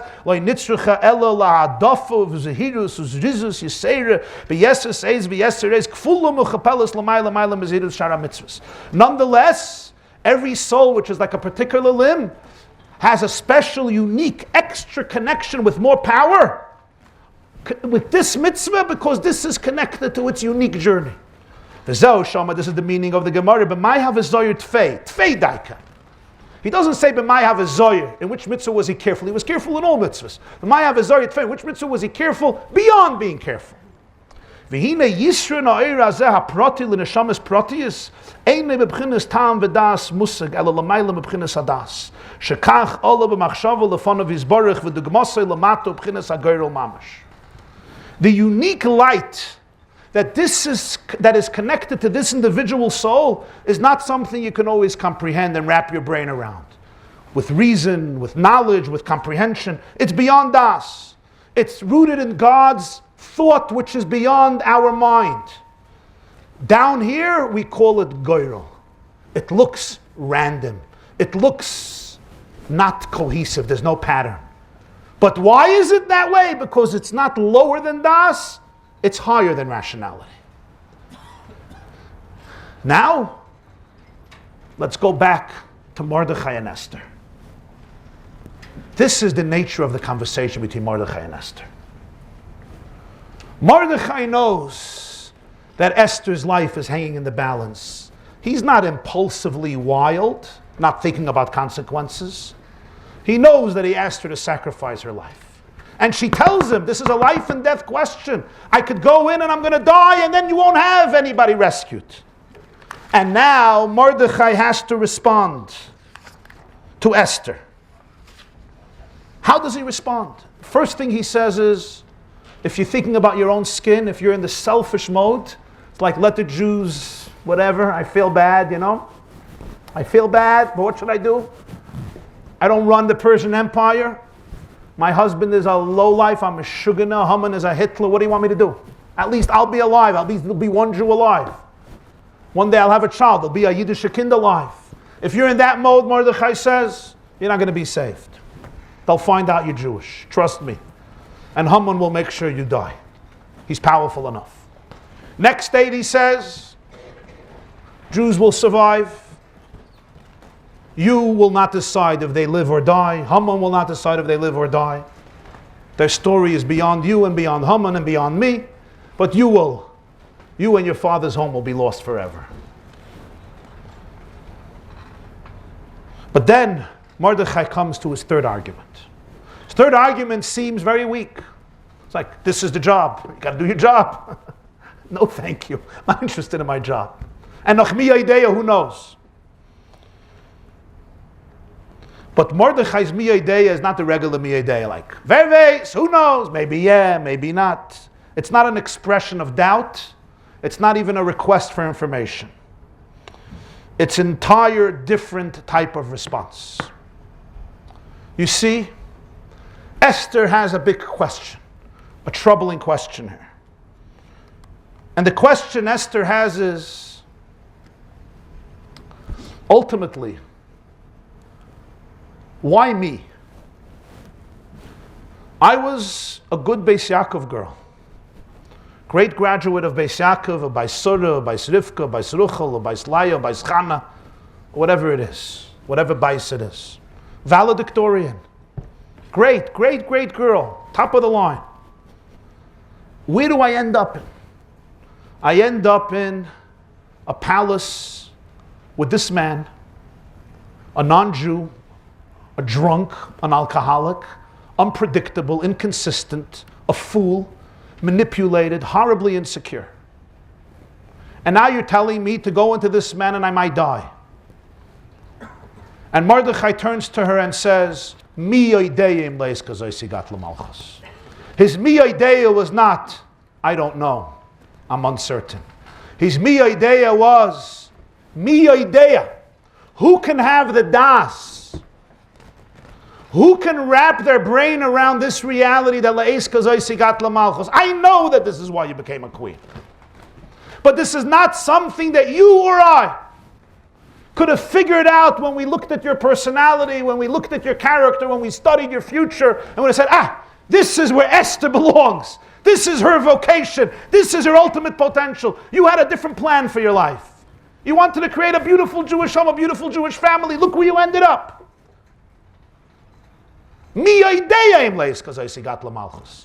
This is your goyrel. This is from a place that comes from God in His essence, deeper than Hashem's intellectual systems.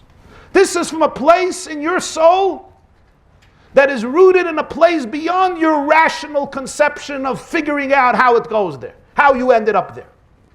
What did that do for Esther? It allowed Esther, and it brought out from her a commitment that was super rational, that went beyond her trying to figure it out, beyond her trying to make sense. What this allowed, it brought out in Esther her power, her commitment, her koyach of mesiras nefesh, her ultimate unwavering dedication and commitment beyond rationality, beyond logic. And Mordechai says, Mi idea. Mi is 50. Mem and Yud. 40 and 10 is 50. Mi idea. The Gemara says in Rosh Hashanah that there are 49 gates of knowledge that were given to Moshe besides number 50. Number 50 is beyond 49. Mi idea. Mi Shar Hanun. The Das here comes from the 50th gate, which completely comes beyond rationality. So when Esther asks a question, why did I end up here? How does a Jewish girl end up here? Mordechai says, I cannot explain logically why a beautiful Yiddish maidel, a beautiful Yiddish girl, ends up with a drunk, moronic, intoxicated monarch. Why does Esther deserve this? Why from all Jewish women did you end up in this? Why do you have to go through this dilemma? Mordechai says this is beyond das, it's beyond human knowledge. It's the ultimate secret of a soul's mission in this world that is often inexplicable. Sometimes you look at somebody's life and all you could say is, mi idea. And in many ways that is the most comforting and truthful thing you could say to them. Don't rationalize. Don't justify. Don't minimize. And don't try to make believe, it's wonderful. It works, it's perfect. I have to be able to look you in your eyes and say, mi idea. This is from a place that I cannot define, I can't articulate, I will not minimize, I will not rationalize. It's rooted in God's essence, beyond reason, beyond logic. The soul's journey essentially is often a transcendent journey, an inexplicable journey. There's Chelkeinu, there's Yerushaseinu, but then there's also Goyraleinu. I don't know.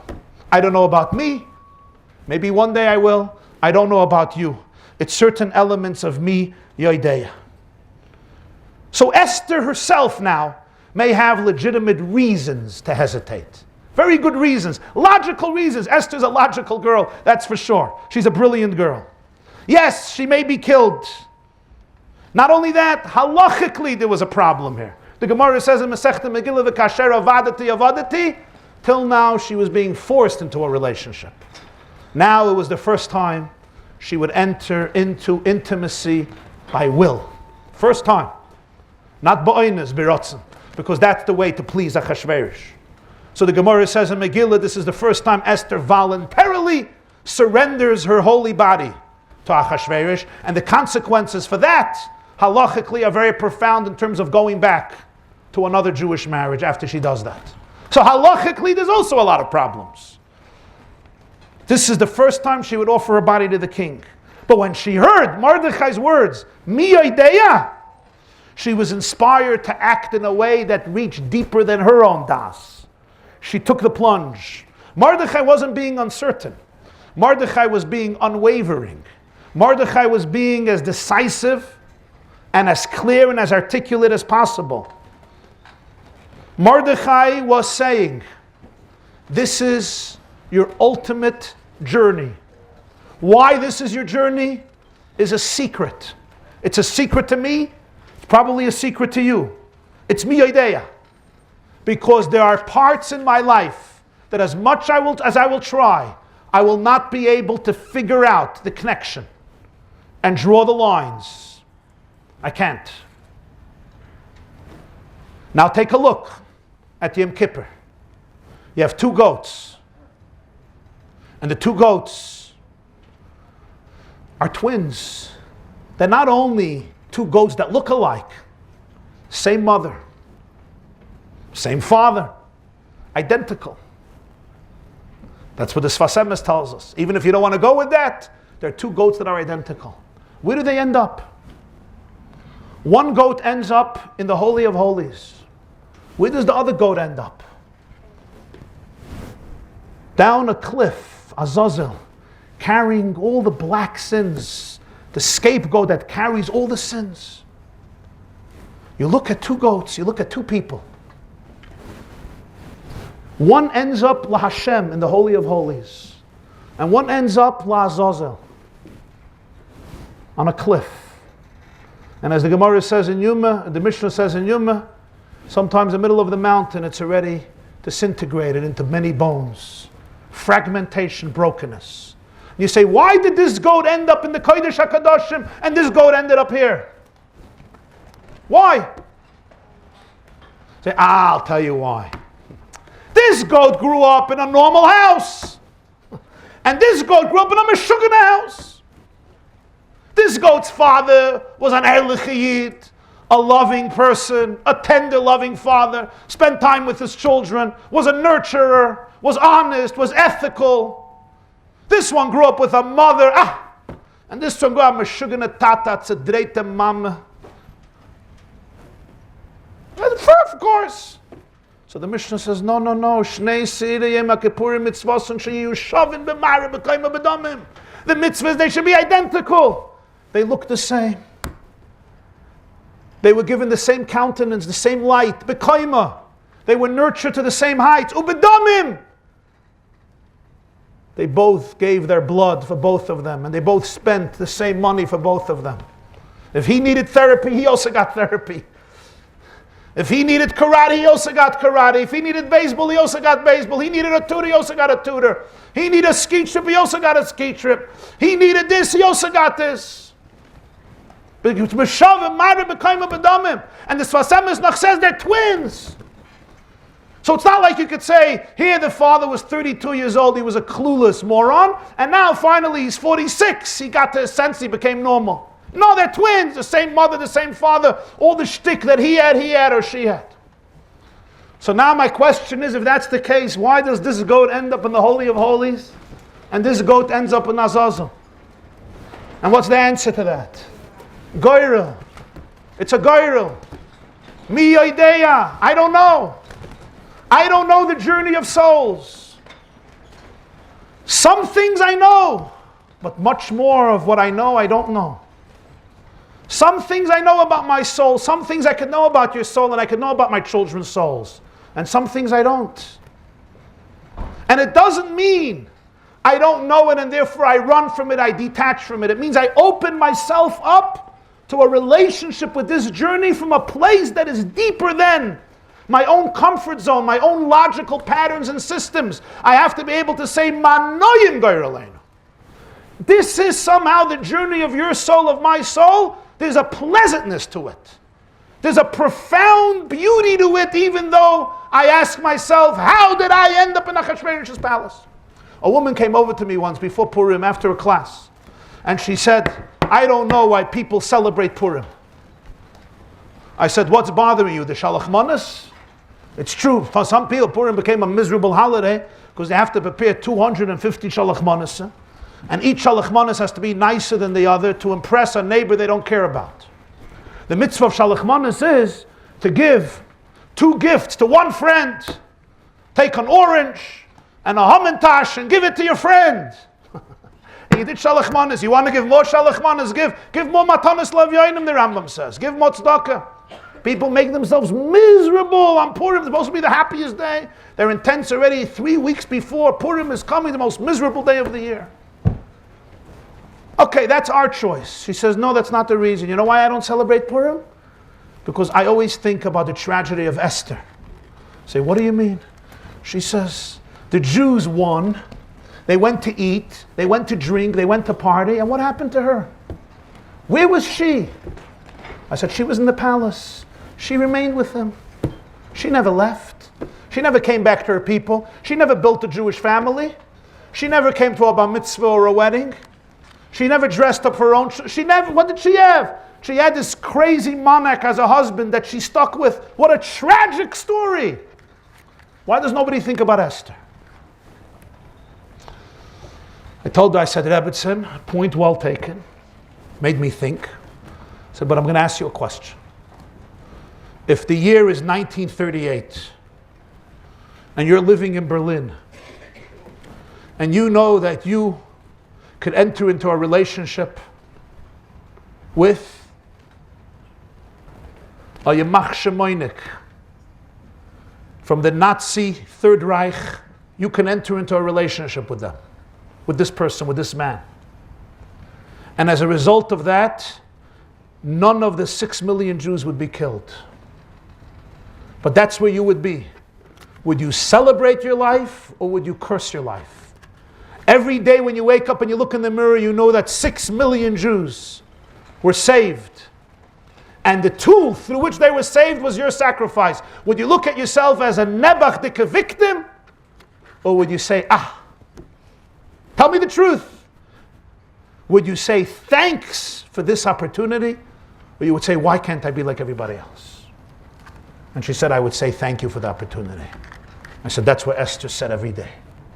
Every Jew was saved because of her. And then it would have been like the Holocaust, and it would have been every Jew. And she was the tool through which they were saved. Esther did not look at herself as a nebachdike victim. Did she understand why her and not somebody else? I don't think so. Mordechai said, Mi yodeya. This is Goyrel. Avach b'mai hava zoyer tfei. It's your oil, your light, your connection to the Ein Sof. It's not my connection. Every person was born in a different place, born to different parents, given different challenges, experienced different experiences, and some of them very painful ones.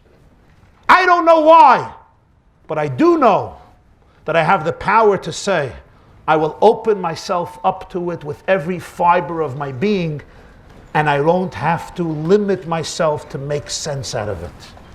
Because then I actually paralyze my journey rather than open myself up to a journey. And indeed, this whole story we're describing, the Medrash brings out in Parshas Kisisa Yalkut Shemoini, in a very fascinating story. Everybody knows the story. Eliyahu Hanavi is confronted with a situation that most Jews are worshipping the Nevi'ei HaBaal, the prophets of the Baal. So what does Eliyahu Hanavi do? He tells the Jews, Malachim Aleph Yud Zayin, Kings 1:17, Ad Maseh atem poischem al shtei asifim. How long are you going to dance on two chasanas, as we say? You can't sit on the fence. If God is God, go to God. If the Baal is the Baal, go to the Baal. What does Eliyahu do? The Medrash says, the Pasuk says, the Navi says, he takes 2 bulls and he tells the prophets of the Baal, take a bull and I'll take a bull. And we'll both offer it to our God. You will offer it to your God. None of us will create a fire. None of us will create wood where the fire could burn. And then let's see which God will burn up the fat of this animal and accept it as an offering. So we know the story. He gives them the bull. He takes the bull. They slaughter the bull. They put it on their altar. And they try to do everything. No fire. And then Eliyahu Hanavi comes. Aneni, Hashem Aneni. And the fire consumes the flesh of his bull. And the whole nation screams out, Hashem hu Elokim. Hashem hu Elokim. So the Medrash says on this story, first it says that Eliyahu Hanavi told them, choose a bull, and I'll take a bull. At the end of the story, it says he took the bull and he gave it to them. So the Medrash says Eliyahu Hanavi had 2 bulls, 2 Purim, 2 Shayrim. And the first bull that he said, go over to them, and they were about to take it, that's what the Medrash says. The bull opened its mouth.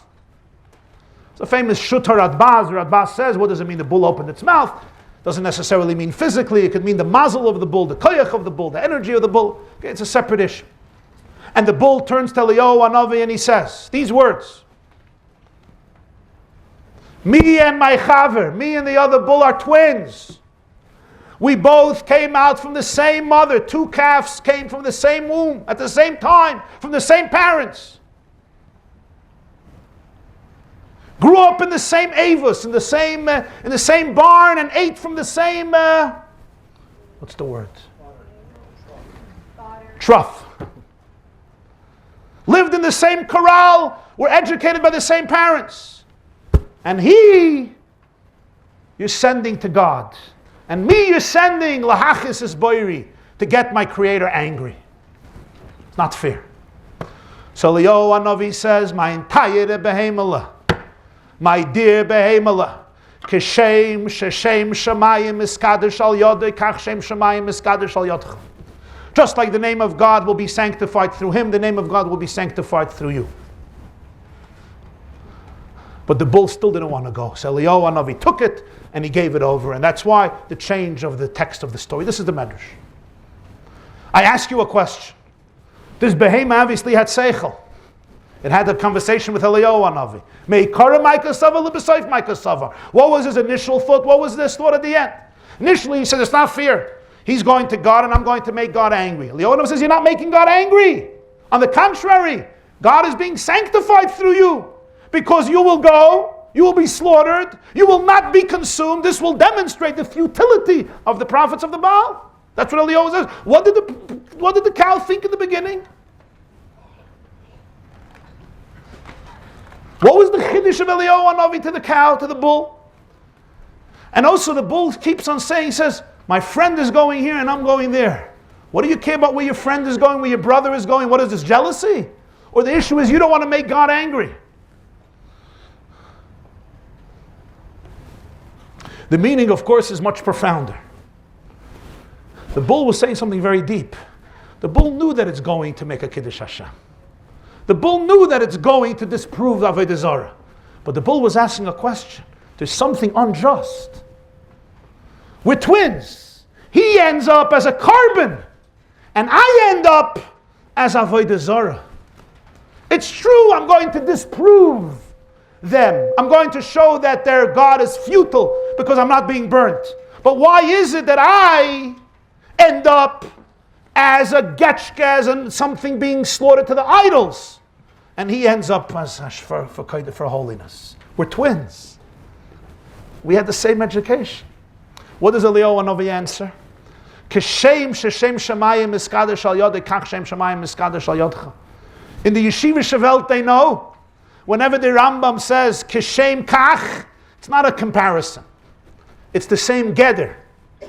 Kishem kach, he could have said this and this. It's just the same. It's the same hefza. It's the same definition. It's the same chalois. The same kedushas Hashem that comes from him comes from you. Don't compare. Don't think it's different. There's different journeys. He will sanctify God through sanctifying God by going up in the flames. And you will sanctify God by going into the place of Avodah Zarah and demonstrating its futility, and it's the same Kedusha. It's not a compromise. It's not a horrible thing. It's not that your destiny is Nebuch, you're a loser. You're not a loser. You have a different journey, but it's the same Kedushas Hashem. Different people end up in different places. Twins. Two goats, twins. Lashem Lazazel. And we say, why am I dealing with this? Why is my brother not dealing with this? That's fear. Mi yodeya. Not only that, the Medrash says Eliyahu threw lots. It was a goyrel there too. But the bull still didn't want to go. You know why the bull didn't want to go? Because if the bull would go on its own, maybe you could say, maybe it really belongs there. Eliyahu Hanavi took the bull and put it there. In other words, this was just another shlichus of Eliyahu Hanavi. It was just part of the mission. It wasn't independent, it wasn't separate. And I think this is true in each one of our lives. We try to choose lives, marriages, children, vocations, careers that we enjoy, that make sense, and it's important. But sometimes the ultimate purpose of my life lay in an experience, a job, an opportunity, an encounter, a journey, and a search that I could never anticipate. I could never know how and why I ended up here. I could have never planned it, I could have never imagined it. If you would have asked Esther as a girl, what is the likelihood that she would become the husband of Achashverosh, the queen and the first lady of the Persian Empire, and save the entire Jewish world, she would say, you are insane, and even meds will not help you. So what Mordechai is teaching us here is never run away from opportunity. Never dismiss a moment that falls into your lap. There is a soul that only you can save. There's a heart that only you can mend. And there is a spirit that only you can uplift. There's a situation that only you can fix. And sometimes it's in the inexplicable and bizarre moments that your soul thrives. The Baal Shem Tov said, "An neshama kommt herab vor 70, 80 Jahr kedei zu tun a teuve, zu a Yidin begashmius und befrat beruchnius." A soul comes down for 70, 80 years to do one favor to one Jew materially and certainly spiritually. Imagine a person lives for 80 years, 90 years, 120 years. They do many mitzvahs. They learn a lot of Torah. The Baal Shem Tov says, the ultimate story of your life is the one deed that trumps them all. The one deed that ultimately gives them all their ultimate significance and validity. The one gesture that benefits my soul more than anything else. It's the ultimate reason I came into the world, and sometimes I could never, ever anticipate that. Sometimes I could never look forward to it. Sometimes I could never understand why me and how me. And here I have to be able to look at my journeys and say some of it is Yodeya and some of it is mi Yodeya. And those I have to embrace with the same core commitment and even more than everything else. Yes, I don't imagine it, I don't prepare for it. I prepare my chelek and I embrace my Yerusha. But God prepares my goyrel. And I look at it and I say, Manoyim goyreleinu. Some of us have an opportunity to be the bull that spends time in the Holy of Holies. Or to be the bull of Eliyahu, the goat that spends time in the Holy of Holies. Or the bull of Eliyahu Hanavi that is considered holy. But some of us are given the opportunity or the mission, and each of us in our generation, to be able to deal with those who are completely in a very different realm. And some people say, why should I waste my time dealing with prophets of Baal? What do I go there for? Why not remain in the Holy of Holies? And Eliyahu Hanavi says, Kashem sheshem shemayim iskadesh al yodcha kach shem shemayim iskadesh al yodai. Don't run away from those opportunities to be able to go into darker and more difficult and challenging places and reveal the holiness that's there. This message is so central to Purim because it's how Mordechai got Esther to do what she did. When Esther heard mi yodeya, it changed her whole paradigm. She opened herself up to it and it brought out her infinite potential. Once her infinite potential came out, she was a different person. When she was a different person, her mindset was different. She got it done. And that's why when we had to choose a name for the Yom Tov, the name is Purim. Al Shem HaPur Hu Agoyra. It's not just Haman's Pur, then it would be called Purim. It's not just Haman's lot. Purim plural means there's another lot going on. Haman cast his lot. But Mordechai cast his lot, and Esther cast her lot. When she heard mi yodeya, this is in the b'china of goyrel, l'mayla min hadas mamish. It's beyond das. Esther said, if this is my goyrel, it must bring out something in me that is beyond my das. And that's why on Purim we're instructed to drink ad lo yada. Who makes such a mitzvah?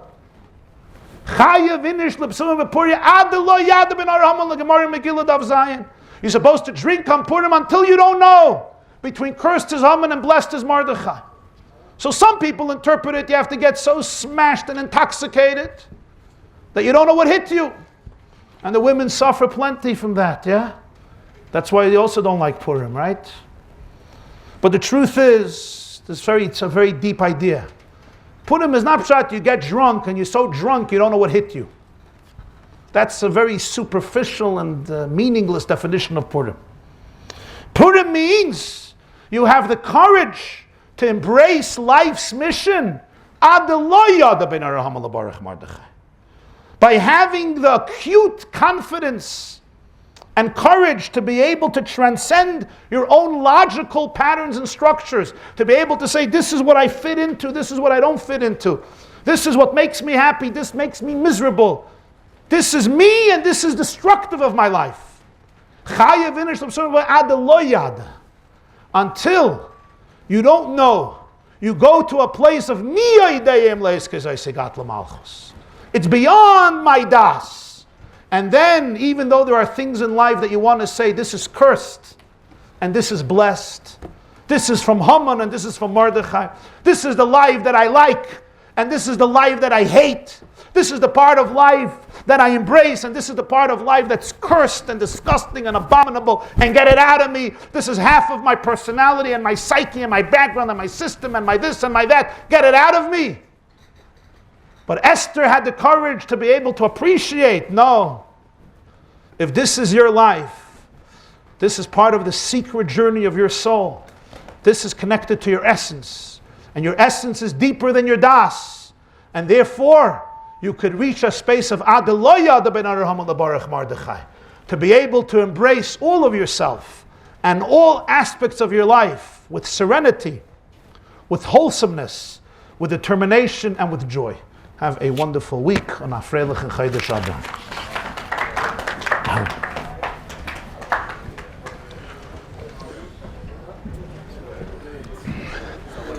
Purim and not girl.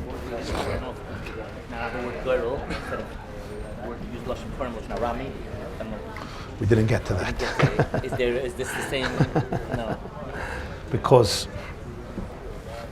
sometimes you have a girl in Lashon Kodesh. You have a girl in Lashon Kodesh. It looks holy. Purim means that it looks Persian. It doesn't even look holy. Yeah. I mean, so that's the whole idea. The same Hashem's name is not in the Megillah. You don't see Hashem's name there. Thank you for coming. You were here before? Ruchim Abayim. Thank you. I still didn't get why was it in Persian? So why is it Pur and not Goril? Because Goril is Lashon Kodesh. Yes. Lashon Kodesh is a holy language. Purim is a Persian. Yes. Pur.